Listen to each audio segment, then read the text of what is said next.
Olá, meu nome é Anand Rao. Meus amigos, eu vou revelar para vocês que eu estou lascado nessa entrevista. Eu estou com um historiador, Iacones. Então, sabe o que eu sei de história? Porra nenhuma, nada. Então eu vou aprender aqui com ele. E uma psicóloga que vai me analisar, vai dizer, esse é doido da cabeça, esse é completamente doido, você entende? Então, eu estou completamente lascado nessa entrevista de hoje à noite. E de tarde, eu entrevistei um secretário municipal e um pedreiro. Então, no final do dia hoje, depois que eu terminar essa entrevista, eu acho que eu vou abrir uma garrafa de vinho. Você entende? Eu vou fazer alguma coisa da minha vida, porque não é possível, sabe? Então, eu vou fazer o seguinte, ó. Primeiro eu vou mostrar para vocês, rapidamente, ó. Deixa eu compartilhar aqui a tela, tá? Essa aqui.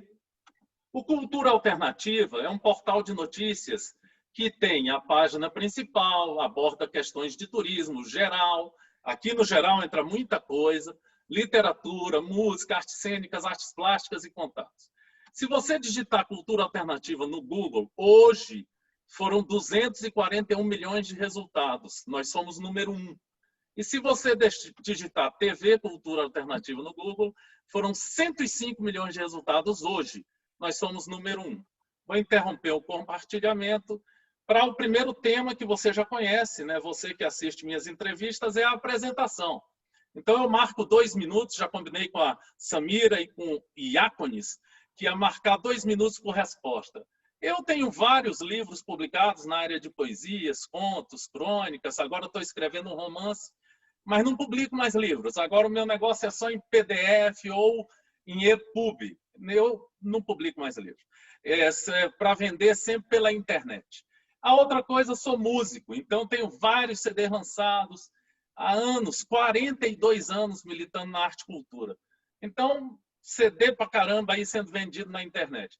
Fiz um jornal há anos atrás, uns sei lá quantos anos, com Renato Russo, com Cássia Eller. Então, a gente tem uma certa bagagem aí na área cultural, né? Ou seja, estamos há 42 anos nisso. E jornalista, fui assessor de imprensa de vários parlamentares, sabe?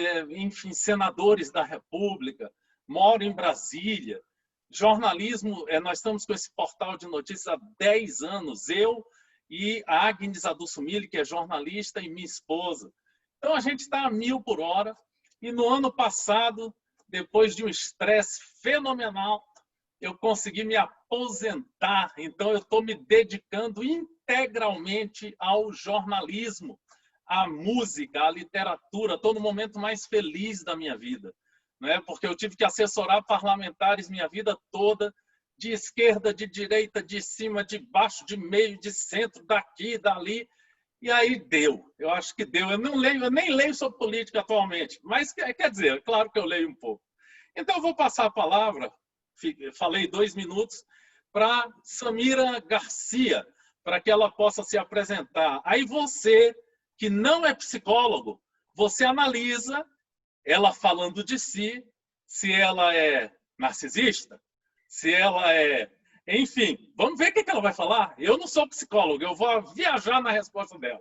Me fala, Samira, quem é Samira Garcia? Bom, eu trabalho na área da psicologia há 20 anos e também na área de gestão de pessoas, né? Já trabalhei no setor público por 10 anos, também no setor privado. Trabalhei como psicóloga hospitalar, também no SUS, na área particular. Trabalho com desenvolvimento humano no Cicobi Crediluz, que é uma cooperativa de crédito, e sou professora na faculdade aqui de Luz, na Faculdade do Alto São Francisco, há também 20 anos, né? Mas eu sou uma pessoa simples, eu gosto das coisas simples, eu gosto muito de arte, apesar de não entender profundamente, eu gosto muito, e acredito na arte como um caminho importantíssimo para a saúde mental. Né? Muitos pacientes, eu tento trazer essa questão da arte para ajudá-los nessa questão da saúde mental. E também na faculdade, né? Já lecionei algumas aulas onde eu pego ali um dia para, por exemplo, levar alguém para tocar um violino dentro da sala de aula, para que as pessoas possam sentir ao vivo que é um som de violino, porque eu acredito que é necessário as pessoas se voltarem para a sensibilidade da arte para serem mais felizes. E eu gosto muito de contribuir para que as pessoas sejam mais felizes. Claro que muito depende do outro, porque a felicidade é uma construção, mas se eu puder contribuir, eu me sinto muito feliz. Né? Essa 30 sou eu. segundos. Perfeito, olha só, ela disse que a arte é importante para a saúde mental, então eu estou salvo. Então, louco eu não sou. Você tá, já que eu sou artista, você está entendendo? Eu estou salvo agora.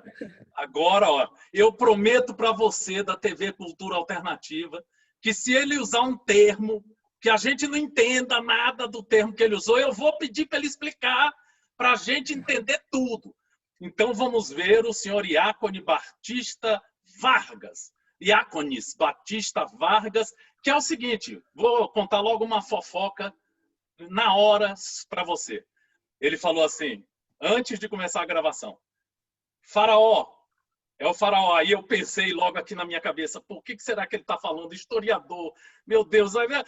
Aí eu lembrei que meu nome é Anand Rao, aí eu, não, alguma coisa, deve ser isso. Aí eu, não, meu nome é Anand, porque o sétimo faraó e tal, e coisa. Meu amigo, eu tô lascado na entrevista hoje.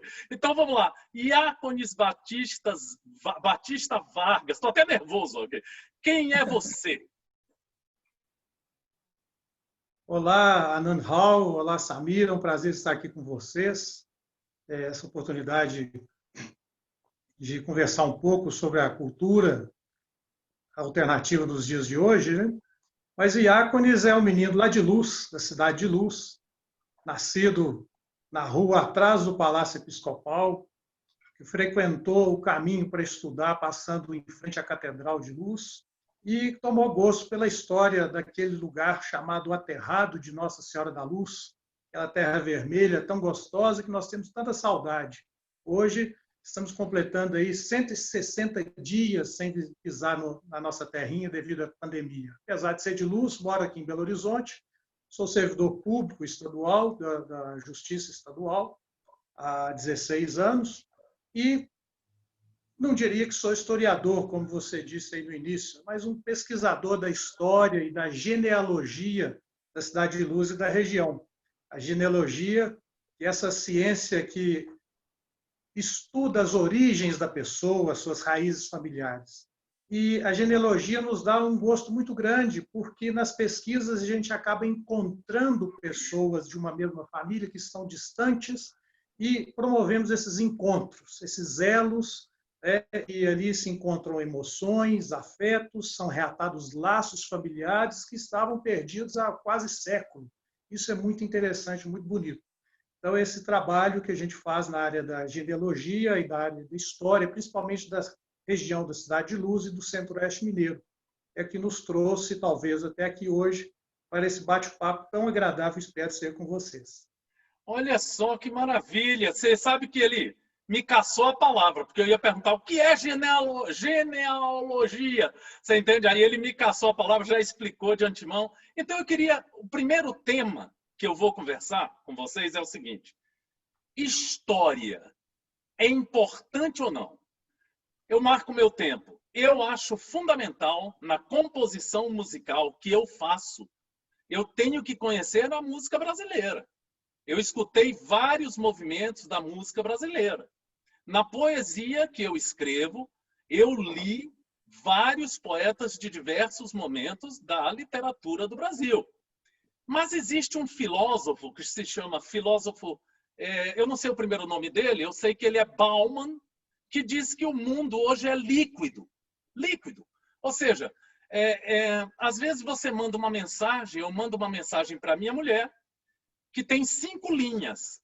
E eu sempre boto a coisa mais importante no final. Ela não lê. Ela não lê. Porque o mundo hoje é um negócio assim de momento. Não é? A Samira Garcia, antes da gente entrar ao vivo, ela disse, eu vou estar ao lado de 2 historiadores porque nós não tivemos a presença do senhor Aleixo, tá? Porque ele não conseguiu entrar, mas nós vamos entrevistar. E a Samira falou isso e eu fiquei pensando, alguém hoje, incluindo políticos brasileiros, incluindo artistas brasileiros, será que valorizam um pouco a história? Será que eles buscam ler um pouco sobre a sua cidade, sobre a sua família, sobre a história da sua família? Eu sou filho de um indiano, o professor Bhaskara Rao, com uma maranhense, a Maria do Socorro Adussumilli. E eles dois fundaram a Escola de Geologia de Pernambuco. E eu fui à Índia, eu fui atrás da história da família do meu pai, para que eu pudesse viver com mais intensidade. Ou seja, parando o meu tempo, falei 1 minuto e 53 segundos, eu acho que a história é fundamental para você viver os seus dias de forma singular e especial. Aí eu queria passar a palavra para Iaconis Batista, para que ele falasse sobre uma área que ele milita, não é? E vamos ver o que ele tem a nos dizer. Mas, Iaconis, eu queria que você lembrasse também que hoje o Instagram, o Facebook, o Twitter, tudo é pai bola. Acabou. Você fala ali que uma pessoa roubou tal coisa, todo mundo passa a acreditar. Ninguém vai ler a história daquela pessoa. Entendeu? Então a palavra é sua para falar sobre história e a importância para a vida atual. Você tocou num tema interessante que me dá a oportunidade de desenvolver um pouco de uma ideia que tenho já sobre isso. Esse mundo líquido, né, que nós vivemos, como você disse. Essa incerteza, essa instabilidade que nós vivemos nesse mundo tão polarizado, né, em todos os diverso, essas divergências que estão sempre em evidência, as questões, né? Eu ouço muitos historiadores acadêmicos falar a questão disso, a questão daquilo, às vezes eu quero se referir ao aspecto, mas a questão, o ponto controvertido é tão presente, é tão premente, tão forte, que acaba usando a expressão questão para se referir a aspecto, a um ponto que queriam se referir. Mas esse aspecto do mundo líquido, as pessoas estão desorientadas. A Samira é psicóloga, ela sabe melhor, pode expor isso melhor. Mas as pessoas estão sem rumo, sem perspectiva de futuro. E isso tem gerado um grande número de pessoas tem promovido pesquisas históricas sobre suas origens familiares, sobre sua cidade, sobre os seus lugares, sobre sua região, sobre até o país. Nós vemos muitas vertentes históricas. Por quê? Buscar o porquê estamos aqui hoje. Então, estamos perdidos. Para onde nós vamos? O que nós percorremos até chegar aqui? Que ponto, quais conquistas nós tivemos no passado? E quando a gente mergulha a fundo nessa pesquisa histórica, a gente percebe grandes feitos da história do Brasil, de Minas Gerais, ligados a familiares, principalmente quando a gente atinge a genealogia. Você disse, seus pais fundaram a Escola de Geologia do Pernambuco. Pernambuco e Minas Gerais estão muito distantes, mas nós podemos, graças à história, aos registros históricos, saber que Pernambuco está logo ali, vizinho do município de Luz. 30 segundos. Há pouco mais de 30 quilômetros, a vizinha cidade de Dores do Indaiá pertencia ao Bispado de Olinda, Pernambuco. Então, somos vizinhos aí de seus pais. Né? Esses aspectos da história. É importante dizer para o Iaconis, para a Samira e para todos que gostam muito do Iaconis da Samira, que eu só aviso 30 segundos, mas não é para parar a resposta, é só para alinhavar melhor e só para saber do tempo, né? Tá? Samira, fala para nós aí sobre a história, a importância, e aí? É isso mesmo?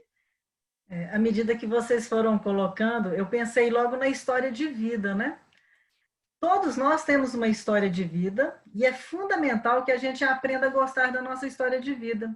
Muitas pessoas têm dificuldades consigo mesmas por essa falta de autoconhecimento.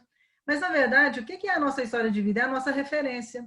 Eu achei muito interessante quando o Iaconis coloca, eu sou de Luz, você coloca a sua origem, né, do pai indiano. Isso é que nos dá um ponto de referência para saber quem somos e não ficarmos assim tão desorientados, né, como o Iaconis está colocando aí nessas questões dessa fluidez, dessa liquidez que existe hoje, Porque talvez na nossa cultura a gente está deixando de lado essas questões. Talvez a gente comece a valorizar outras histórias que não a nossa. É como se outras histórias fossem mais importantes, mais bonitas. E como que é a minha história? Então, saber valorizar a nossa origem, a nossa história, saber nos perdoar nessa história, né? Nos nossos acertos e erros, celebrar as vitórias que a gente tem, isso sim é que nos faz dar sentido à nossa vida, né?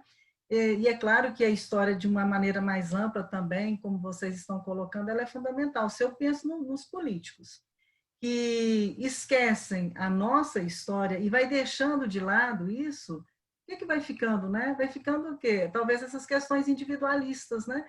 Eu esqueço de olhar para o país como um todo e passo a olhar para mim.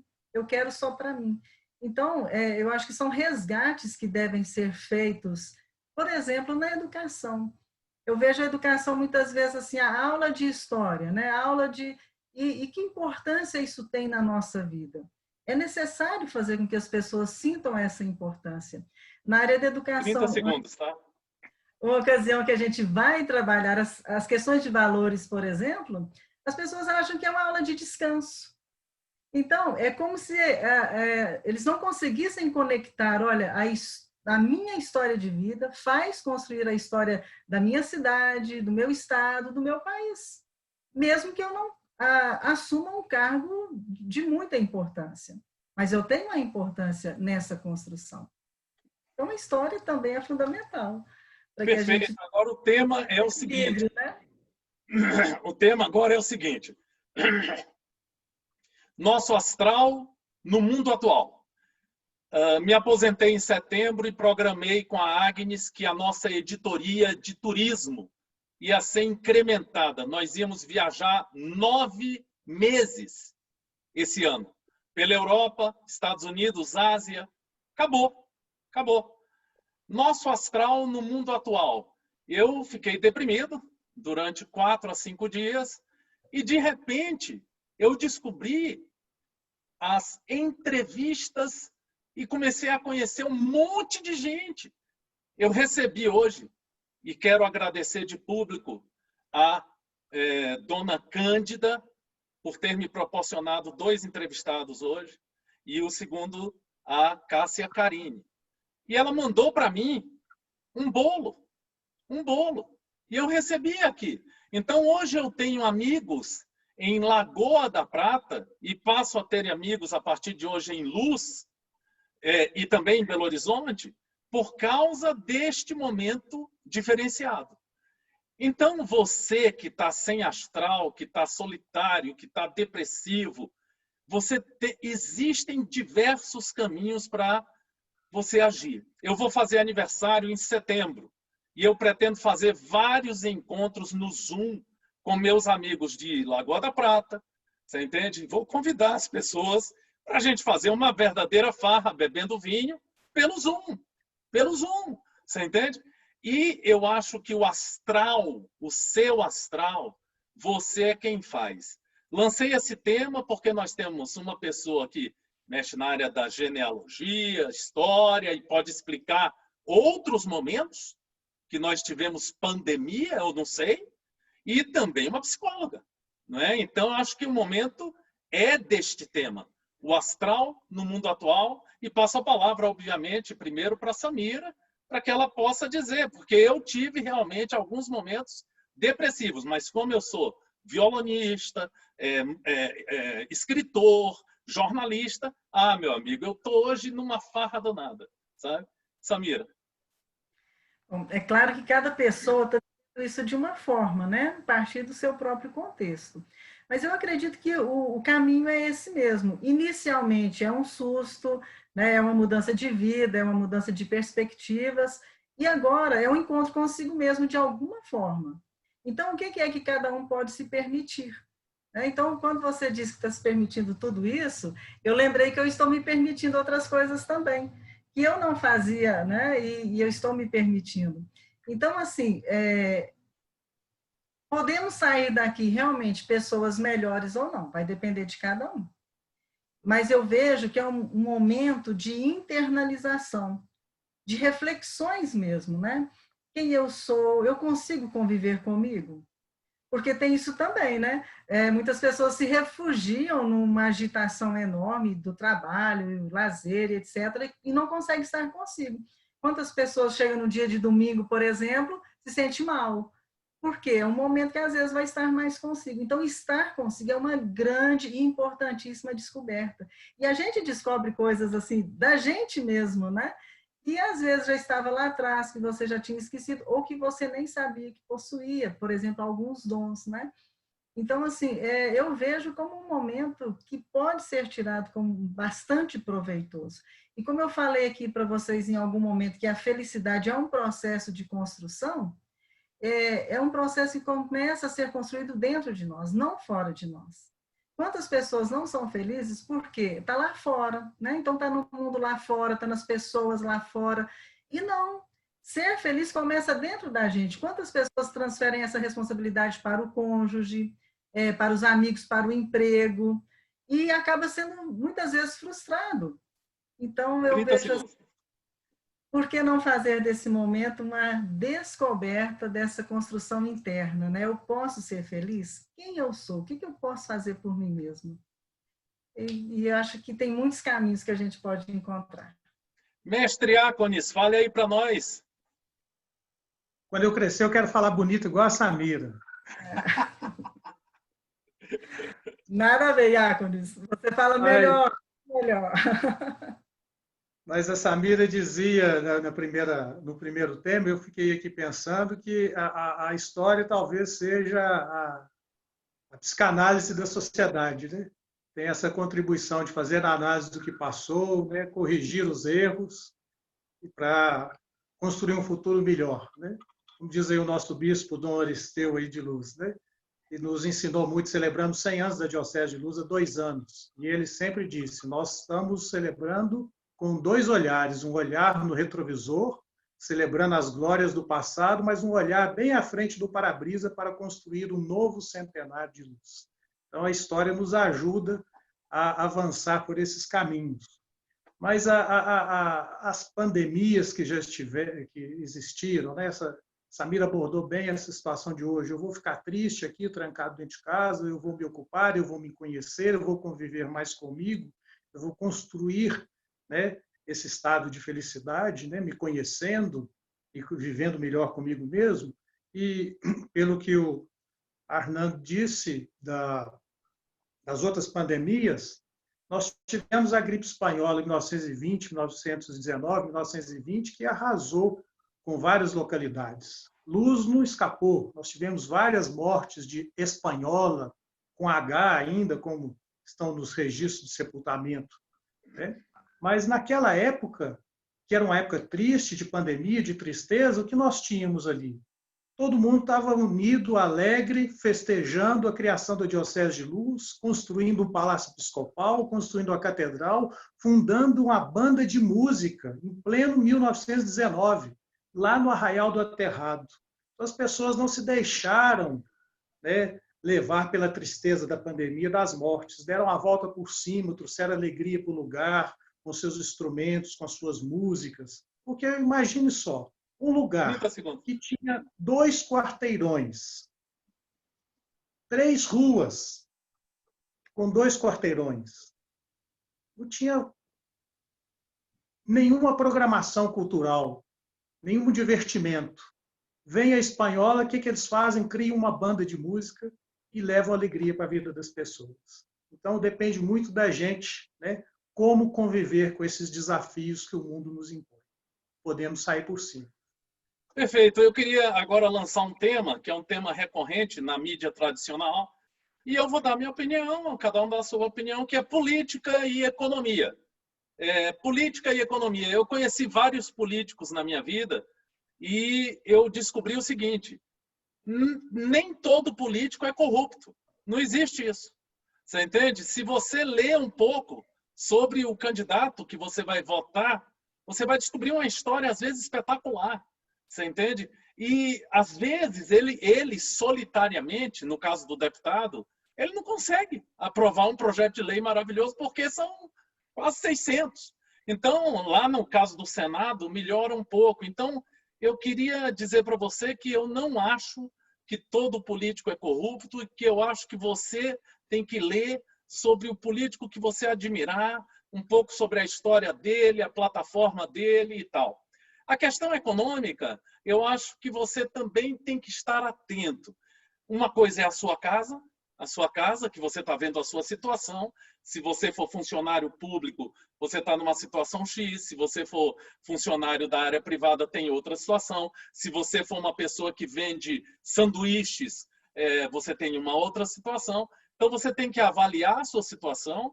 Eu acho que você tem que lutar por uma melhoria econômica da sua situação. Eu, por exemplo, eu não consigo criticar o funcionário público, porque eu fui funcionário público. Você está entendendo? Então, eu tenho uma outra visão. Eu li um artigo hoje, você entende, sobre os gastos do funcionalismo público, que é bem diferente do que foi divulgado pela Rede Globo recentemente. Então, é muito importante você avaliar a sua situação e descobrir projetos e caminhos para esse momento, para a sua vida. Eu descobri um projeto, eu ia viajar 9 meses. Aí eu resolvi reformar toda a nossa casa, que aqui é a nossa sede. Nós reformamos e colocamos armários, uma série de coisas, e isso fez com que nós tivéssemos uma atividade apaixonante, que foi conhecer a nossa casa, que a gente não conhecia, porque vivia viajando e tudo, essas coisas, e foi incrível. A gente está se deliciando atualmente com a casa, não é? Então, economicamente foi viável para mim fazer a reforma. Então, eu queria que vocês falassem a visão de vocês sobre esse momento, política e economia, e cada um falar 3 minutos, porque eu me excedi, falei mais tempo, para vocês abordarem a questão com calma, na visão de vocês, como o brasileiro deveria sentir essas duas áreas que fazem parte da sua vida, da vida de todos nós. Então, eu vou começar com a Samira. Samira, política e economia. Todo homem é um ser político, e é isso que o brasileiro tem que descobrir, né? Talvez a nossa história traz muito essas questões das corrupções e foi gerando uma aversão à política, mas na verdade a gente tem que ter uma aversão à politicagem.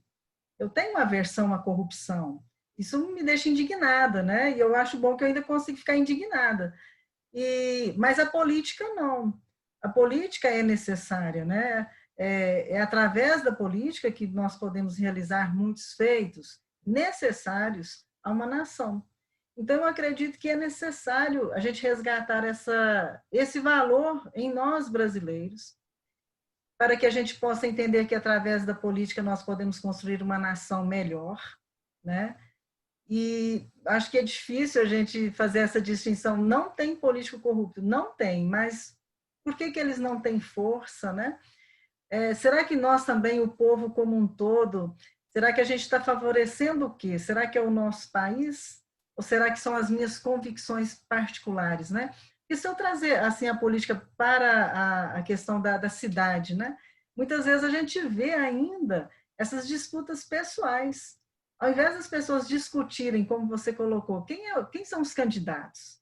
Quais são as propostas que eles trazem para nós? As pessoas estão brigando por questões pessoais. Eu gosto desse, eu gosto daquele, e tem lugares que as pessoas ficam mesmo inimigas, né? E não é isso que é política. Então, na verdade, a política é a gente conhecer o que é o projeto de cada um, para que possa realmente fazer uma nação, uma cidade, um país melhor. Economicamente, lógico que elas estão interligadas, né? A economia, hoje a gente fala de uma economia mundial, não tem como ser diferente, mas à medida que você falou, eu lembrei do meu avô, porque sempre se falava, né, nessas questões de política do país, e o meu avô tinha uma coisa assim, bem dele, né, da época, ele falava assim, gente, esquece o governo, vamos trabalhar? É isso que a gente tem que fazer, porque as pessoas ficam nisso, né? Não dá certo, porque o governo faz isso, o governo não sei o quê. Então, às vezes, é claro que o governo tem a responsabilidade dele, que é imensa, mas nós também temos a nossa. Então, essa questão de ética, ela perpassa desde o mais alto ao mais simples, né? Ao cidadão comum, para que possa ter uma mudança nesse nosso país, inclusive economicamente. Se eu falo, eu costumo dizer muito na faculdade, assim, por exemplo, quando eu vou aplicar prova, eu faço um discurso contra a cola, né? 30 segundos. Então eu falo assim, olha, se você cola, você é um corrupto, então você não pode falar dos corruptos no país. Para mostrar assim que desde as pequenas ações é que fazem as mudanças às grandes e vice-versa. Então nós estamos interligados, nós temos que entender que nós somos responsáveis e corresponsáveis por tudo que está acontecendo no nosso país e o que acontecerá no futuro, né? Que esse momento nós possamos sermos pessoas mais conscientes e realmente abraçar a política como um caminho de transformação também para a nossa economia. Perfeito. Então, agora uma fofocazinha para você. Antes de começar a gravação, tá? Que você está assistindo, eu caí 3 vezes. Então, eu vou aqui agradecer a Deus, porque eu não caí até agora nessa entrevista. Graças a Deus que a web está nos ajudando. E fico feliz com tudo isso, tá? Uma outra fofoca que eu tinha, que eu esqueci, daqui a pouco eu lembro. Então, vamos passar a palavra para o Iaconis para falar sobre política e economia. Vamos ver o que ele tem a dizer para nós. Eu acho que nós estamos num momento, não de momento, mas o momento talvez seja fruto da nossa omissão ou da nossa falta de maturidade para tratar da política. Nós estamos cuidando muito do partidarismo, esquecendo do todo, do inteiro. Nós temos vários segmentos partidários, ideológicos, que mais tem hoje partido e ideologia, mas esquecemos do inteiro. Então, enquanto nós ficarmos nos partindo, nos extremizando, nós dificilmente vamos adquirir maturidade para construir uma cidade melhor, um estado melhor e, principalmente, uma nação melhor. Então, eu acredito que falta maturidade. É muito comum ouvirmos, ou mesmo dizermos, eu não trato de política, eu não falo de política. Né? E essa situação de rotular os políticos de corrupção, nós também, como bem lembrou a Samir, nós também somos corruptos. A partir do momento que fura o sinal vermelho, para o carro no estacionamento proibido. Isso é corrupção. E o que é corrupção? A falta de integridade, de ética, como bem lembrou a Samira. Então, isso é corrupção. Ela está permeada no ser humano, que é um ser político, por natureza, mas corrompível. Né? A partir do momento que a gente tiver essa consciência, que a gente tiver maturidade para começar a discutir política verdadeira, não a política partidária. Ela faz parte da política, mas nós, brasileiros, as pessoas acabam discutindo política partidária e esquecem dos grandes projetos, das grandes ideias, dos grandes avanços. O que seria de nós hoje se não fossem os políticos do passado? Tivemos grandes políticos no passado, tivemos políticos corruptos, tivemos pessoas corruptas. Temos grandes políticos hoje, né? Só que a mídia joga o holofote, infelizmente, para o lado errado. Então, a mídia fica naquilo que caiu, não que o Arnon Hall está em alta, porque a internet dele hoje está boa. Não, só pega aquele lado errado. Eu tenho um colega de trabalho que sempre disse, a gente tem que ser 100% correto. O dia que você for 99% correto, só vão falar que você é 1% errado. Ninguém vai lembrar que você foi 99%, 100% correto no passado e que está agora 99% correto. Falta 30 segundos, mas eu quero ouvir tua opinião sobre economia. Economia, eu vou sintetizar numa frase que eu ouvi uma vez de um magistrado.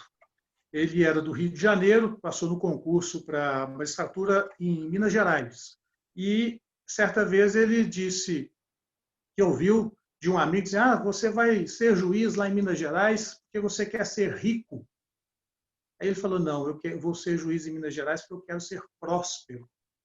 Então, hoje em dia, nós temos essa ideia de acumular, o capitalismo tão forte, esquecemos o bem-estar. A economia deve estar a serviço do homem, e não o homem escravo da economia. Perfeito. Olha só, agora o tema é um tema que me apaixona, chama-se educação. Educação. Meu pai e minha mãe, eles foram PhDs, PhDs. Muita gente não sabe o que é PhD.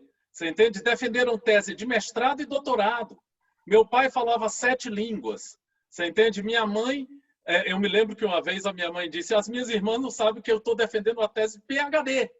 E aí uma vez nós fomos no bar e um cara falou: o que é esse troço de PhD? Você está entendendo? Então, eu acho que a educação ela é fundamental. E outra, se eu sou um político que quero me eternizar no comando de um país, eu tenho que deixar o povo burro. Burro. Literalmente burro. Porque é muito mais fácil você se eternizar e você administrar a mente de uma pessoa se ela não lê, se ela não tem educação, se ela não questiona, se ela não faz coisa nenhuma. Então, eu acho que pagar mal o professor, para quem quiser se eternizar no poder, é fundamental. Você entende? Tem que pagar, deixar o cara passando fome. Porque aí ninguém vai ser professor. Pessoas que têm qualificação, eles vão para outra área. Eu me lembro quando eu entrei, você entende? Na instituição que eu trabalhei, eu ganhava mais do que minha mãe e meu pai. Eu falava: que coisa é essa? E minha mãe e meu pai, PhDs da UNB. Da UNB. Você entende? Então eu fiquei estarrecido, sabe? Aí eu fico injuriado com o pagamento ruim de um professor, com a falta... Ministro da Educação, nós estamos gravando em 17/8/2020, ministro da Educação já passou uns 3 ou 4, sei lá quantos. É a coisa que menos tem valor. Porra, por quê? Porque se você valorizar a educação, der condições para uma pessoa ser professor, tudo, der dinheiro para que possam existir pesquisas e tudo, meu amigo, aí é difícil. Só para terminar, me excedi, passei do tempo aqui, ó. No Rio Grande do Sul, raramente um político é reeleito. Raramente. E tem várias cidades do Rio Grande do Sul que todos, sem exceção, sabem ler. Olha só que interessante essa dicotomia. Você está entendendo? Então, a educação é fundamental para a pessoa pensar, questionar. Você entende? Eu fico vendo essas músicas como funk e não sei o quê. São estupidez. Se você tivesse uma educação, você ia querer era bossa nova e, sei lá, e música erudita. Você entende? Então, meu amigo, eu passo a palavra por 3 minutos, porque me excedi, que é um tema que me emociona, não é? Mas eu queria falar primeiro com Iáconis, depois a gente deixa para falar com a Samira. Vamos começar sobre Iáconis, por favor, educação.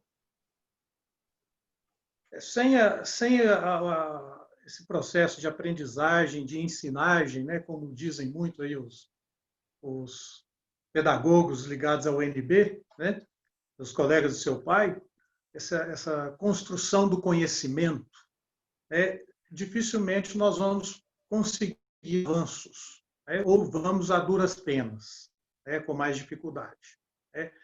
O conhecer, o saber, e além da educação, mas a sabedoria que acaba vindo junto, às vezes nem sempre. A saudade nós temos daqueles antigos mestres, que não eram somente professores que iam ali, passavam aquele plano de aula e pronto, mas que faziam, que davam a sua vida, eram verdadeiros sacerdotes, eram os mestres, porque transmitiam também a sua sabedoria de vida, conquistavam seus alunos e formavam cidadãos. A Samira é uma grande mestra, ela exerce muito bem esse papel, na sala de aula, seja no colégio, seja na faculdade, onde ela está, que ela faz com amor. Ela não está preocupada com o contra-cheque no final do mês, se aquele aluno vai dar ou não trabalho. Ela faz com todo o gosto que ela traz, ela transmite esse conhecimento. Por quê? Ela tem uma visão de futuro e quer construir um mundo melhor, quer desenvolver as pessoas, esse pensamento, essa análise crítica, para não repetirmos os erros do passado, E essa situação que você disse, que o político, quando quer se perpetuar no poder, ele não investe em educação. Nós temos vários exemplos disso, mundo afora. Mas nós tínhamos um grande político que ficou décadas no poder no Brasil e que muito investiu em educação, que foi Dom Pedro II, criou escolas, os liceus, universidades, e era um homem extremamente culto e amante da cultura, e que investia em educação. Então, alguns historiadores trazem, né, como era o Brasil, a parte de educação, no início do reinado de Dom Pedro II e como foi na época da proclamação da República, o avanço que houve nesses tempos. Então, nem sempre o político que vai se perpetuar no poder ele não investe em educação, né? Às vezes existem esses casos e, por serem mais drásticos, acabam sobressaindo, né? Educação, e não somente, eu percebo muito que o que muda muito a vida das pessoas e que ajuda a desenvolver, além da educação, do ensino, é a sabedoria. Que o homem do campo, a pessoa simples, que vive lá na roça, que mal sabe pegar numa caneta para desenhar o seu nome, traz. Essas pessoas transmitem muito conhecimento de vida, a universidade da vida. E com elas nós podemos aprender muito também, aliando ao conhecimento científico acadêmico. Olha, vou te falar uma coisa. Sempre nas minhas entrevistas tem uma hora que eu viro fã. Então eu virei fã dessa resposta do Iácones. Quando ele fala em sabedoria, cara, isso aí, às vezes você não precisa nem saber ler, mas você tendo sabedoria, percepção das coisas. Eu vou citar um músico chamado João do Vale. É um músico do Maranhão que fez Carcará, Pega, Matar e Come. E quem produziu o disco dele foi Chico Buarque de Holanda. E eu conheci esse músico, ele não sabia ler. E ele fez músicas impressionantes numa percepção singular da sociedade. Então, parabéns. E homenageamos também Dona Cândida. Você acha que você deve parar o quê? De estudar? Olha, dá uma olhadinha no canal TV Cultura Alternativa Dona Cândida. Ela tem, salvo engano, porque eu não lembro agora, mas ela tem mais de 80 anos, 86 ou por aí, alguma coisa, e está estudando direito. Você acredita? Você entende? Então, meu amigo, educação é tudo. Essa senhora, veja a entrevista dessa senhora, que é um show, um literal show. Tá? Agora eu queria conversar, não é? A Samira falou, não? Ainda não. Não! Samira, professora, por favor, educação. Eu quero aproveitar que você falou da Dona Cândida, ela pediu para eu te dar um recado, que a música que você fez para ela já pegou. Ela realmente foi minha mestra também na faculdade, né? Uma graça, realmente, né? E ela faz a gente ficar apaixonada pela educação.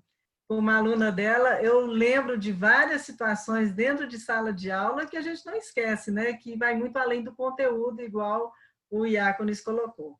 Mas a educação é fundamental, sim, para a transformação das pessoas. E a realidade que eu vivo hoje, há 20 anos, né, lecionando no nível universitário, eu vejo que 10 anos para cá mudou demais, infelizmente, para pior, né? Então, se antes eu tinha o aluno que questionava, que perguntava, hoje ele está apático. E, infelizmente, muitas vezes com o celular nas mãos, não para aproveitar a aula. Porque se fosse para estar interagindo com algum assunto que você está falando, infelizmente não é para isso. Então, a gente tem um desafio enorme na área educacional, não só para passar os conteúdos. Eu vejo hoje um espaço, como eu disse no início aqui, eu acabo tentando aproveitar para falar de artes, porque as pessoas hoje são muito também focadas assim, eu quero aprender só a questão técnica, e muitas vezes a gente não está vendo o humanismo, né? Eu não vejo, às vezes, o aluno pensar assim, olha, eu vou sair daqui um profissional, claro que eu tenho que ter a competência técnica, eu não tenho dúvida disso, né? Mas eu tenho que sair daqui humano. Eu tenho que sair daqui melhor, né? Eu tenho que ser capaz de ser gentil com as pessoas com quem eu vou tratar. Eu tenho que ter a capacidade de tratar o outro como um ser humano que merece todo o meu respeito, e não de qualquer jeito, né? Então, assim, a gente tenta fazer com que o espaço da educação possa transformar as pessoas também na universidade. Então, ter o título acadêmico, eu acredito que ele só nos transforma em pessoas mais corresponsáveis na sociedade na qual nós estamos inseridas. Falo isso muito, nós não nos tornamos pessoas melhores porque temos o título X, nós nos tornamos mais corresponsáveis. por essa sociedade. Isso gera muito mais responsabilidade sobre nós, e é isso que eu tento passar, né, para os alunos aí. Então, a área da educação é um desafio enorme no nosso país. Oxalá nossos políticos possam enxergar a área da educação como uma necessidade e não fazer tudo aquilo que o Anand disse no início, né? E sucatear como, de fato, sob meu ponto de vista, ela está sucateada, né? Os nossos, assim, pelo menos eu falo da minha realidade aqui, né? Infelizmente, a maioria dos nossos alunos, eles estão, assim, bitolados, não têm, assim, noção do papel deles enquanto futuros profissionais nessa transformação da sociedade. Muitos, infelizmente, só na busca do título e já querem o sucesso, a carreira profissional e o dinheiro, né? Como o Iacones colocou. Temos muito que mudar. Olha, o tema agora é o seguinte, é um tema recorrente nas entrevistas com jovens, tá? Com os mais idosos, não, tal, mais maduros, não. Mas, olha, o tema é o seguinte, homem, mulher, modernidade, gêneros, essa coisa toda. Então, eu vou falar o seguinte, eu estava conversando com uma menina outro dia e falei que eu achava a Sofrência uma música muito ruim, tecnicamente falando. E aí ela respondeu para mim assim, eu sou homossexual, eu sou lésbica. Aí eu falei, eu sou hétero. Aí eu fiquei assim, mas a gente não está falando de música? Eu não estou entendendo por que você está dizendo isso. Aí ela disse, não, desculpe, é que eu só queria dizer que eu sou lésbica. Eu falei, então eu sou hétero. Você está mais em alta do que eu. Eu sou hétero, ninguém quer me entrevistar. Agora lésbicas, homossexuais, todo mundo quer entrevistar. Você está entendendo? É a situação, parece que a revolução do jovem atual é essa questão dos gêneros. E olha, eu adoro Miles Davis. Você está entendendo? Que eu sou louco por jazz. Então, se eu tivesse preconceito com negro, eu estava doido da cabeça. Você entende? Porque o Miles Davis é um gênio para mim. Michael Jordan é outro gênio. Pelé é outro gênio. Sei lá, posso falar de milhares de gênios. Você está entendendo? Que são negros. Tá? Homossexual, eu sou músico há 42 anos. Na área musical, você tem homossexualismo há 250 anos. Você entende? Então, eu vou deixar de ser amigo da pessoa porque ele é homossexual. Eu acho isso meio estupidez. Sabe? E quando eu falo de homem e mulher, porque eu tenho notado o seguinte, o homem, nós temos hoje o Iacones aqui, que é um cara dinâmico e tal, mas 85% das minhas entrevistas nos últimos 4 meses são feitas entrevistas com mulheres. Mulheres. Por quê? Andam questionando, andam mudando, andam atuando, andam fazendo isso e aquilo. Você está entendendo? É muita coisa. Eu costumo dizer até que se eu fosse trocar o pneu do carro de uma mulher hoje, eu andaria com uma autorização judicial, você entende, na minha mochila, para dizer assim, olha, eu gostaria de trocar o pneu do seu carro por uma questão de cavalheirismo, gentileza. Mas eu quero que você assine a autorização judicial que eu não estou cantando você nem coisa nenhuma. Eu estou só ajudando a trocar o pneu do seu carro. Tá certo? Então, a modernidade, também eu queria falar abordar um tema muito rápido. Se a professora Samira ela der uma nota baixa para um aluno que estava com o celular, pode ser que ele coloque no Instagram que ela deu uma nota baixa porque ele estava com o celular pesquisando não sei o quê, sobre não sei o quê, e ela vai ficar super mal vista por Deus e o mundo. Pode ser que a Rede Globo publique um negócio e depois elas vão ouvir a professora Samira. Então, eu acho que a modernidade hoje, existe uma situação de valores muito esquisito, muito esquisito. Às vezes eu quero só brincar. Você entende? E parece que a gente não pode mais brincar, não pode mais fazer nada. Então, eu queria que vocês abordassem essa questão. Eu estou com uma pessoa que lida com a área da história, que pode dizer, não, Anand, tinha uma música do Zé Rodrigues que era assim, de 20 anos, tudo volta a ser a mesma coisa e tal. Acho que era isso que dizia a música. E estou aqui com uma pessoa da área da psicologia que é professora, para falar sobre gêneros, homem, mulher e tal e tal. Começo com o Iacones, né, para ele falar para nós assim, a opinião dele sobre homem, mulher, gêneros, modernidade. Fala aí, Iacones. Apesar de estar aqui pela história, pela pesquisa histórica, minha formação é jurídica. Eu sou bacharel em Direito e trabalho no Poder Judiciário. Essa situação da modernidade, né, quando você cita o exemplo da professora que deu a nota baixa, o aluno joga na rede social de imediato, né? Isso é completamente contra o Estado democrático de direito, né? O direito processual, em que as partes devem ter paridade de armas, né? Buscar a verdade dos fatos antes de ter uma sentença. E lembro sobre isso uma fala numa entrevista do ex-vice-presidente saudoso José Alencar Gomes da Silva, nosso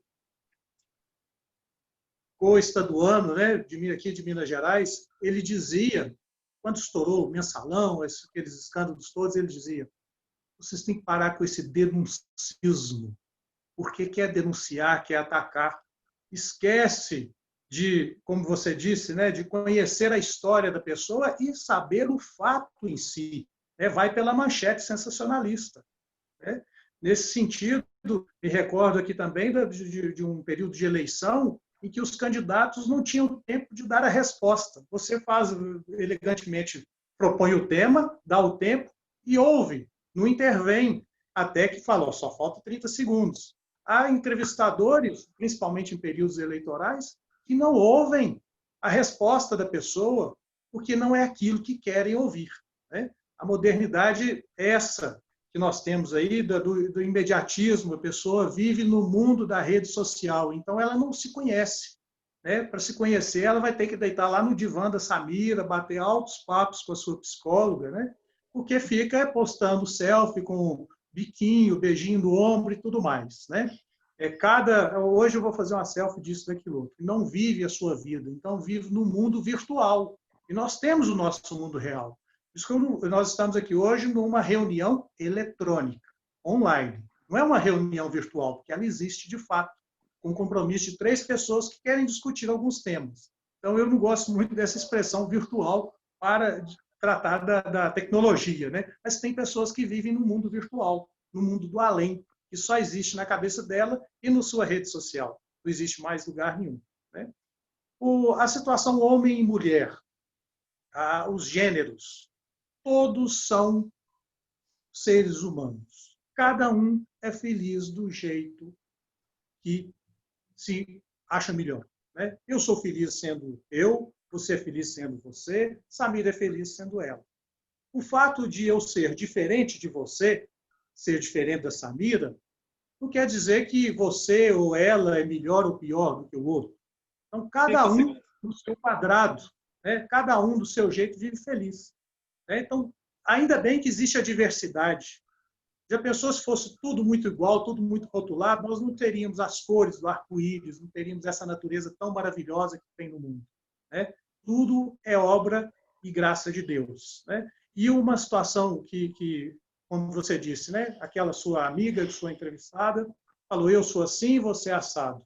Me fez lembrar de uma entrevista que eu ouvi há muito tempo no Jô Soares, o grande jurista Ives Gandara da Silva Martins. Ele dizia, eu sou hétero, branco, católico. Eu sou errado, porque o mundo é homo, negro e pentecostal. Olha, se você então, está assistindo... essa diversidade que não é respeitada até pelas minorias, né? Que estão essa necessidade de se reafirmar, de se autoafirmar, de encontrar o seu lugar. Acho que temos aí eu me lembro bem lá da História de Luz, desculpa se eu ultrapassei um pouco, até o ano 2000, a questão de homossexualidade era um tabu muito grande, que começou a ser quebrado de lá para cá, pela história de vida que eu vivenciei. Né? E essas pessoas se reafirmam por quê? Porque foram muito abafadas, muito perseguidas, né? Não encontraram o seu jeito de se expressar. Então, às vezes, elas têm essa necessidade, né? E a Samira, psicóloga, vai saber dizer melhor do que eu, né? Tem essa necessidade de se afirmar, marcar o seu território, igual o Homem das Cavernas marcava daquele jeito, né? Tão grotesco. Perfeito. Olha só, pessoal, se você está assistindo na TV Cultura Alternativa, inscreva-se, ative o sininho, por favor. Mas uma coisa muito importante, Mahatma Gandhi lia todos os dias uma página do dicionário. para poder se expressar de diversas formas, eruditamente, popularmente e tal. Você volta a essa entrevista que você tem duas pessoas maravilhosas a nível de expressão, quando se expressam, vocabulário extenso. Estou amando o que está acontecendo no meu dia de hoje, é espetacular, tá certo? Então, volta a entrevista e pensa nisso. Você que escreve Bejux, sei lá o que você escreve, então, pensa nessa questão de você ter um vocabulário para se expressar de forma erudita, popular, gíria, todas as formas. Deve ser muito legal. Tá? Samira, fala para nós aí sobre essas questões todas. O Iáconis colocou uma questão importante. Todos nós somos seres humanos, né? E a construção da identidade de cada um de nós, ela é muito complexa. Não existe uma construção simples. Então, o importante é, de fato, a pessoa se permitir ser quem ela é. Talvez essas questões de minoria, essas lutas, no sentido até no sentido da autoafirmação que ele colocou, é como que para dizer assim, olha, nem nos respeitem. É para dizer assim, existimos, né? E somos melhores. Aí está o erro, né? Todos nós somos iguais, não existe ninguém melhor do que ninguém. Ninguém é melhor porque é hétero ou é homo, ou seja lá o que for.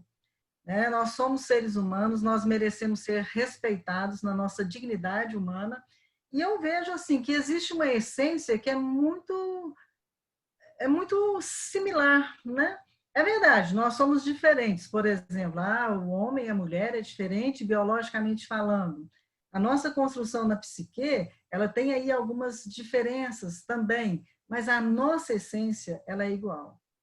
Né? A nossa essência, ela é assim, aquela coisa da sensibilidade, por exemplo, ela é igual tanto no homem quanto na mulher, quanto... Só que aí nós vamos gerando umas culturas, né? Essa cultura machista que, por exemplo, homem não pode chorar, homem não sei o quê. Isso gera tantos problemas. E por que nós não podemos ser quem somos? Na nossa essência.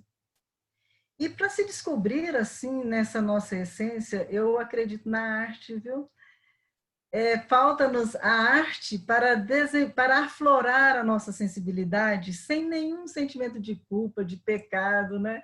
Ou seja lá o que for. Que pena que nas nossas escolas não se trabalha mais a questão assim da arte nesse sentido. Tá? Às vezes as pessoas também vão discriminando uma às outras e vai virando uma luta territorial dentro da escola, dentro da casa, e não precisamos disso para sermos felizes, né? Então, se a gente aprender a olhar com dignidade a essência de cada um de nós vamos ver que nós somos muito iguais. Nós não somos diferentes, não tem nada a ver com cor de pele, né? Não tem nada a ver com isso, nós somos muito iguais. Nós sentimos igual, né? Com algumas pequenas particularidades, mas a essência, eu acho que isso aqui é fundamental. Eu aprender a olhar o mundo com o olhar do outro, né? Eu gosto muito de conversar com as pessoas, não só no consultório, que é necessário, mas eu falo assim, receber as pessoas em casa. Eu não estou falando nem festa, receber um amigo para conversar com ele, para ver como que ele vê o mundo a partir do olhar dele. E a gente descobre tantas coisas maravilhosas, que eu acho que é isso que o Anand está descobrindo, né? Porque você pode viajar o mundo inteiro e vai descobrir o mundo através do seu olhar. Mas como que o outro vê? Né? E às vezes a gente não precisa sair, né? Se for, ótimo, você vai ver muitas coisas. 30 segundos. Então, ser homem e mulher na modernidade, com tudo isso que vem, não é fácil. Eu acho que se a gente deixar de sermos competitivos, eu quero ser melhor do que o outro, e aprendermos a sermos nós mesmos, né? Eu tenho que aprender a ter humildade para entender quem eu sou. E a minha história não é melhor do que a outra. Eu acho que tem uma competitividade tão grande, sabe? Um querendo ser melhor do que o outro. Então, nós pensamos muito nisso. Olha, agora é uma homenagem a um motorista que me atendeu durante uma semana em Dallas. Uma vez que eu fui a Dallas. Ele dizia assim, eu nunca saí de Dallas, mas os passageiros que entram no meu táxi, eles me levam ao mundo, pô. Eu já fui na sua cidade, sabia? Mas eu nunca fui na sua cidade. Isso é interessante, corroborando o que a Samira falou. Agora, os temas são dois temas, olha. Na mesma coisa. você está ouvindo muito uma palavra nesse diálogo chamada luz. Luz, para mim, é essa luz aqui, ó, que está me iluminando. Mas tem, parece que, uma cidade chamada luz. E a outra coisa que você está ouvindo é o seguinte, arte. Eu acredito muito na arte. Então, são dois temas. Arte, para quê? E o que é luz? Tá certo? Então, vamos lá. Eu vou falar sobre luz. Para mim, luz... Luz? Eu não sei o que é luz. Você está entendendo? O Brasil se esquece de difundir e dar voz e vez para as cidades do interior. O Brasil precisa difundir mais as cidades do interior. Eu estava falando para a Agnes. Eu saí num jornal em Lagoa da Prata dizendo que o Cultura Alternativa deu voz à Lagoa da Prata. E eu estava falando para a Agnes, vamos dar voz ao interior, vamos buscar caminhos no interior. Tem muitos pensadores, professores, músicos, poetas, artistas, tudo. O Brasil precisa entender isso. Você entende? Eu compreendi isso por causa da pandemia e das entrevistas que eu venho fazendo. Agora, arte para quê? Por que eu lancei esse tema? Não existe um ministério, parece que tem uma secretaria de cultura. Já passou lá não sei quantos. Você está entendendo? Hoje deve estar no quarto, ou sei lá. O cara agora tem uma lei chama Aldir Blanc, que aí a verba para sair, putz, eu acho que vem. Então, arte para quê? Uma vez um sobrinho meu falou assim, ô tio, você mexe com esse troço aí de música, poesia, esse é legal. Eu gosto de música e tal, mas, porra, você toca para quê? Sabe?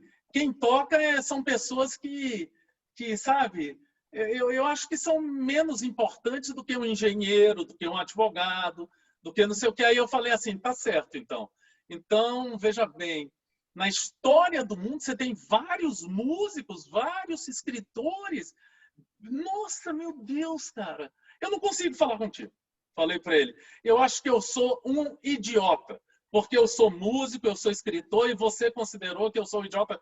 Aceitei. Beleza. Deixa eu ir-me embora porque eu estou começando a ficar sem ar. Sem ar. Então, eu queria saber dos nossos entrevistados. Primeiro, o Iácones está falando, dando uma aula sobre luz. Luz, a gente tem que ouvir um pouco mais sobre luz. Você está entendendo? E arte, hein, Samira e Iácones? Arte? Para que arte? Arte só serve para incomodar. Artista é um bicho chato que quer incomodar, questionar e sei lá o quê. Sabe? A palavra é de vocês por 3 minutos, me excedi de novo aqui. Samira. Quando eu falo a arte é uma luz da vida, né? Talvez o Iago nos vai falar de luz na nossa cidade aí. Eu vou deixar para ele. Se bem que eu lembrei aqui, quando eu estava fazendo faculdade, né, de psicologia, a professora pediu para escrever sobre o jornal de luz. Aí ela falou, não, você me lembrou Fernando Pessoa, quando fala do Rio Tejo, né? Então, eu vou deixar para o Iácones. Mas, assim, eu vou falar da arte enquanto uma luz que ilumina a nossa escuridão existencial, né? Porque, assim, quando alguém chega e fala, não, a arte não significa nada, é isso que nós estamos vivendo. Eu estou me lembrando também de uma entrevista que eu vi, acho que foi na internet, se não me engano, um jornalista norte-americano entrevistando a secretária da Educação da Finlândia. E quando ele colocou que aqui a gente não valoriza tanto, assim, na América e tal, tanto a arte, ela fez assim uma expressão facial como quem diz, como assim, né? Vocês não valorizam? Como assim? Não é tão importante? Porque eu acredito que a arte é que humaniza, que nos humaniza. Freud também, acho que a gente já falava um pouco disso, né? Que quando nós queremos algo e a gente não consegue, a gente vai sublimar. E a sublimação a gente vai levar, talvez, através de uma arte, né? Claro que outros teóricos vão falar mal disso e tal. Mas é a arte que nos humaniza. Que seja, não importa, né? Que seja através da música, que seja através do teatro, que seja através da arquitetura. Há pouco tempo atrás eu fui em Belo Horizonte, eu me permitir andar tentando ver a arquitetura de Belo Horizonte de uma forma que eu nunca tinha olhado antes, porque eu nunca tive tempo. Falei, agora eu tenho que ver assim, né? E a gente enxerga de maneira diferente quando a gente quer.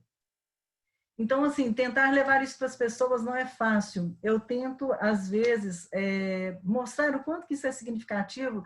As pessoas têm uma reação igual a que você colocou aí, Ana. Ah, isso não serve para nada, para que isso? Eu estou perdendo tempo. E eu não vejo assim. É a arte, sob meu ponto de vista, que nos humaniza. Quantos pacientes, né, que se expressam através de uma arte, de uma pintura, de uma escrita terapêutica. Então, nós temos que levar isso para as pessoas, né? Então, não sei como, mas nós não podemos desistir. Eu vejo a arte como a luz mesmo, que ilumina assim, a vida das pessoas. Eu vou te dar aqui um exemplo simples, mas que eu achei fantástico. Eu trabalhei durante 10 anos numa cidade vizinha aqui, Estrela do Indaiá, menor que Luz, né? E a cidade, quanto menor, a gente tem menos opções nesses aspectos, não tem um teatro, né, e tal. E às vezes atendendo senhoras, né, com a questão de depressão e etc. E eu pensava, gente, como que eu posso ajudar essas meninas, né? E lá tem algo que eu acho muito legal. Eu acredito que, não sei agora, na questão da pandemia, mas que tem uma senhora que é mantida pela prefeitura para ensinar a bordar, né? Bordar, fazer crochê, etc. Então, assim, às vezes a questão da terapia, do artesanato, pode ser também um caminho, né? Então, assim, é uma coisa simples, mas para elas eram muito importantes. Então, qual é a arte, né? Que seja o artesanato, que seja... Ah, eu vou conhecer a história da arte, eu quero conhecer melhor a música. Aí cada um tem aquilo que toca, né? Mas que nós temos que encontrar meios de ajudar essas pessoas, principalmente os jovens, sob meu ponto de vista, 30 a segundos. entender a arte como um caminho para tirar o vazio existencial, porque a angústia existencial existe, a falta vai existir em todos nós, Freud já dizia, mas nós temos que colocar uma luz no meio disso tudo.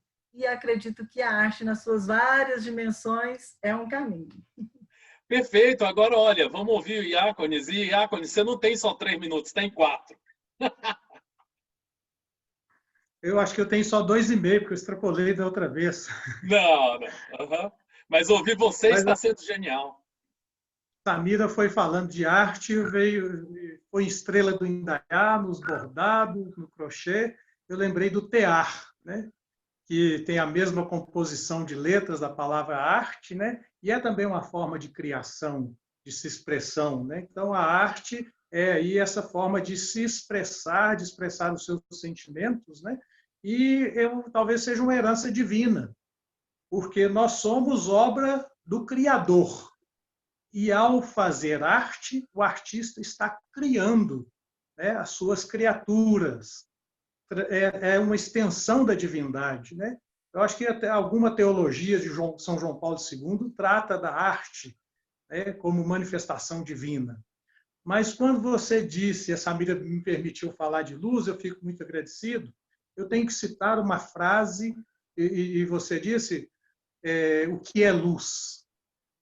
A melhor definição que já ouvi sobre o que é luz foi: em luz, no Parque de Exposição, numa quinta-feira de abertura da festa do primeiro rodeio do Brasil, o rodeio mais antigo do Brasil aconteceu em Luz, né? Essa primazia, foi o então vice-governador de Minas, atual senador Antônio Anastasia, recebeu o título de cidadão honorário.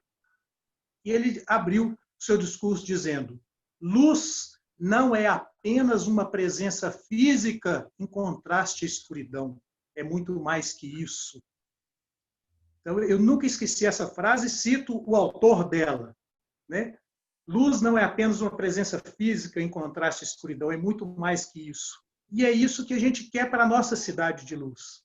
Quer colocá-la no candeeiro, no candelabro, para que ela brilhe para todos que estão ao redor. Quando dizem, você é de luz, então você é iluminado. Eu falei, sim, mas até que um dia, na posse, na Academia Mineira de Letras, de um grande luzense, o ministro Ronaldo Costa Couto, que é nosso conterrâneo, parente da Samira, né? Foi governador de Brasília, ministro, ocupou 4 pastas aí na década de 80 para 90, no governo Sarney.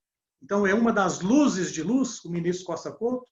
Mas quando ele tomou posse na Academia Mineira de Letras, alguém brincando, vocês são de luz, são todos iluminados. Uma conterrânea nossa que tive o prazer de conhecer lá, ela disse não. Iluminados são aqueles que nascem em Lagoa da Prata, Bom Despacho, Córrego Danta, Dores do Indaiá, Estrela do Indaiá, o Bambuí, Guatama, que são cidades no entorno de luz. Os luzenses são luminosos, têm luz própria. Então, quem é de essa luz, né, essa luminosidade do povo de luz, e eu falo que luz tem vários patrimônios, e o melhor patrimônio de luz é o seu povo, que é o melhor, entre aspas, né? Vamos usar uma expressão muito econômica, capitalista, o melhor produto de exportação de luz é o seu povo. Né? É o melhor produto da Terra, é o nosso povo, que é luminoso e radiante e que espalha o seu rastro de luz por onde passa. Então, eu agradeço essa oportunidade de falar de luz e o nosso papel, né? Nossa missão como pesquisador da história de luz é divulgar a nossa terra.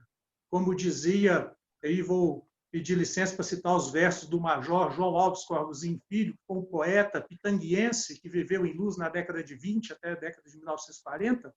Ele fez os versos que compõem o hino para a Cidade de Luz, que não é tão conhecido, que foi cantado para Getúlio Vargas quando inaugurou a rodovia Belo Horizonte-Uberaba, passando por Luz, lá em 1940. Luz, cidade luz, ó terra querida, que cultivamos com carinho e com amor. O nosso sangue, a nossa vida, nós te ofertamos a alma, se preciso for.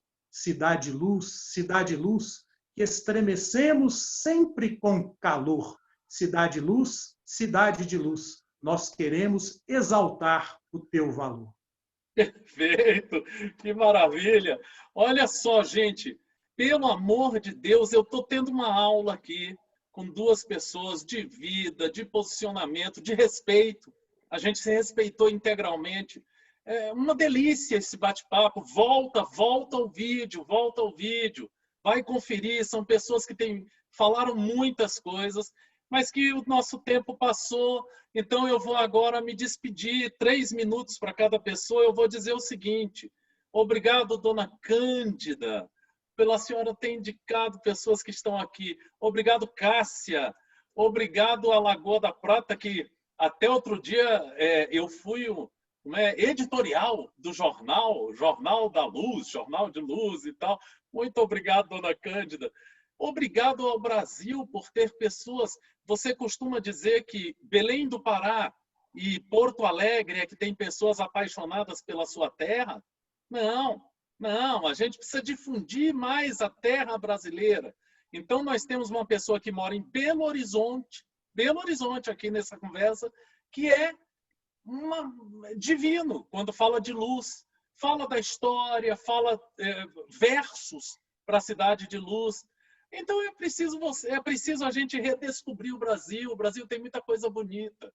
Você entende? Então eu quero agradecer a honra de ter batido esse papo com Iácones, Batista Vargas e Samira Garcia, que me deram uma aula. Eu saio daqui, eu costumo dizer que o Jô Soares é um cara de sorte. O cara passou uma parte da vida fazendo entrevista. E quando a gente faz entrevista, a gente aprende. A gente aprende o tempo todo. E eu aprendi com essas duas pessoas de uma forma que eu saio daqui a pouco. Acho que eu vou abrir um vinho mesmo, vou para comemorar esse bate-papo. Vale a pena você retornar o vídeo, por favor. Retorne e veja o nosso canal. Nós temos entrevista com uma filósofa chamada Alana Zarinello, de 14 anos. 14 anos. E nós temos uma entrevista com uma estudante de universidade de 86 anos, que é a dona Cândida. Ou seja, nosso canal está muito interessante. Tá bom? Passo a palavra para eles. Falei 2 minutos, mas eles têm 3 minutos para falar o que desejar. O que desejar. Uma informação importante é o seguinte: as pessoas têm ido muito mais na TV Cultura Alternativa, para ver a TV Cultura Alternativa, do que no portal de notícias. Lá no portal de notícias eu vou publicar os endereços públicos que a Samira Garcia e que o Iácones me enviarem, como e-mail, Instagram, Facebook, o que for, o que eles enviarem, tá? Mas vocês têm ficado na TV, né? Então, se eles puderem falar rapidamente também os contatos, seria muito legal. 3 minutos para cada um, uma honra grande conversar com os dois. Vamos deixar a Samira para o final, porque a Samira ela tem uma aura, assim, quando ela fala, ela passa uma energia de psicólogo, aquela coisa, ela vai fazer aquele final, aquele fechamento final para a gente sair zen daqui, sair mágico, né? Então, Iaconis, fala para nós, os 3 minutos é para você falar o que quiser. A palavra é sua. Quero agradecer essa oportunidade tão honrosa de estar aqui com vocês hoje, a Nanhal e a Samira, que já é minha amiga, que tem a minha admiração há tanto tempo, né? E esse contato com vocês, né? Ouvir a Samira esse tempo todo, só me faz aumentar a admiração que tem por ela. E também, nesse instante, nós aprendemos a gostar dessa figura do 7º faraó, que está entrevistando, viajando o mundo inteiro sem sair de casa, conversando com tantas pessoas do Brasil, né? Nanhal, um prazer. Você tem conquistado a amizade de todas as pessoas aqui da nossa cidade, da nossa região, e esperamos ter a oportunidade de conhecê-lo pessoalmente, né? Muito em breve, assim que passar logo essa pandemia, né? Para podermos nos deliciar com esse vinho pessoalmente, lá na casa da Samira, quem sabe, né? Ótimo. E com a presença da Dona Cândida, né, e da Cássia Carine e de tantos outros, né? Quem sabe também o Zé Aleixo Garcia, primo da Samira, vai comparecer, trazendo o vinho lá de Perdões, vai estar conosco. Mas é uma alegria muito grande, um prazer muito grande estar aqui com vocês. E o que eu quero desejar é que nós todos estamos vivenciando o Brasil e que essa pandemia passe logo, né, que a gente possa sair de casa, sair desse isolamento com segurança daqui a um tempo, e saímos pessoas melhores do que quando entramos, né? Eu estou há 153 dias dentro de casa, em teletrabalho, servidor público, né? Sou servidor até no nome, dizem que Iaconis é aquele que está a serviço, então sou servidor público até no nome, né? Trabalhando, às vezes, até 16, 17 horas por dia. 12 horas é o comum, mas 16, 17 horas por dia, né? Esperamos sair daqui dessa clausura que nos abriu o universo para entender o nosso lado interior, para nos aprimorarmos, para refletir sobre como caminha a nossa vida, né? Para que rumo a nossa vida está tomando, que nós podemos melhorar e sair lá fora e dar aquele abraço apertado em quem nós gostamos e está nos aguardando há 5 meses praticamente. Então, que o Brasil todo, Minas Gerais, possa daqui breves dias, se Deus quiser, dar esse abraço caloroso e matar a saudade de quem a gente está vendo e acompanhando só aí pelas telinhas das redes sociais. E meu contato pode ser no Facebook, Iaconis Batista Vargas. Vai ser um prazer conversar com aqueles que se interessarem mais pela história da nossa região, do Centro-Oeste Mineiro, e pela genealogia das famílias mineiras. Perfeito, Um grande abraço para você, Nanhal e Samira. Uma informação importante, se você está assistindo o vídeo só a partir de agora, tem uma informação importante que foi dada nas despedidas do senhor Iaconis Batista Vargas.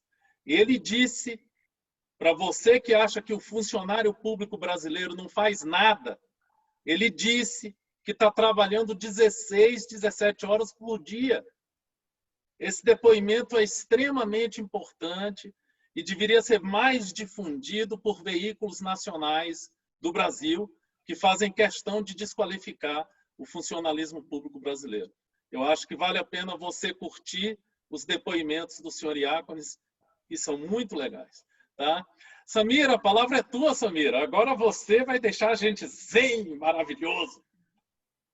Eu quero dizer que a minha casa está aberta para recebê-los, né? Como o Iaconis tão bem colocou à vontade, eu recebo sim, com muito amor, com muito carinho. Será um prazer. Mas eu é quem sou grata por esse momento, por essa conversa tão boa, tão prazerosa, né? Tão rara nos dias atuais. Estou muito feliz, muito grata à dona Cândida e à Cássia por conhecer uma pessoa como você, Ana, né? Que a gente já aprendeu a admirar, como o Iaconis falou. O Iaconis eu vi crescer, né? E é um prazer revê-lo, Iaconis. E assim, eu quero deixar assim que as pessoas possam se permitir ser felizes. Eu acredito que a coisa mais importante que todos nós buscamos é sermos felizes. Às vezes a gente corre atrás de tantas coisas, não sabemos por quê. No fundo, o que é que nós queremos? Sermos pessoas felizes. Mas muitas vezes a gente não se permite. Nós fazemos autossabotagens, né? E que nós possamos parar de fazer isso com a gente mesmo, né?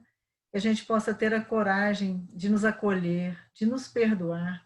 Muitas pessoas não são felizes porque não se perdoam nos erros que cometeram. Quem de nós não temos erros, né? Então é necessário que a gente aprenda a se perdoar. É necessário que a gente aprenda a olhar o mundo com outros olhos, né? E com os olhos cheios de amor. Então, quando o Iacones falou tão bem aqui de Deus na sua criação, eu acredito que Deus é amor. Então, é necessário que nós possamos deixar Deus entrar nas nossas vidas, independente da denominação religiosa. Será que eu permito também assim trabalhar a minha dimensão espiritual? Porque o verbo amar, tão falado nos dias atuais, está tão longe de ser de fato vivenciado como ele é, né?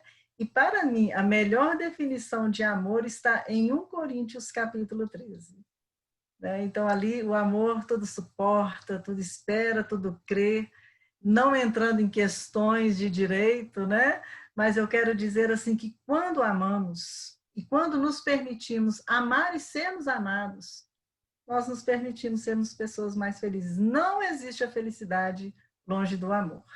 Então, eu desejo que todas as pessoas que estão aqui nos vendo, e principalmente Anã e Iacones, que o amor seja a essência da vida de vocês e que vocês possam ser verdadeiramente felizes. É o que eu desejo de coração. Perfeito, olha, muito obrigado a você que assistiu esse programa. Se você não tem tempo para assistir inteiro, volta, assiste 5 minutos, amanhã assiste mais 5 e tal, e vai fazendo essa mescla, tá? Muito obrigado a Samira Garcia, muito obrigado a Iacones Batista Vargas por esse bate-papo, entrevista delicioso. O meu nome é Anand Rao, eu sou editor do Cultura Alternativa, culturaalternativa.com.br.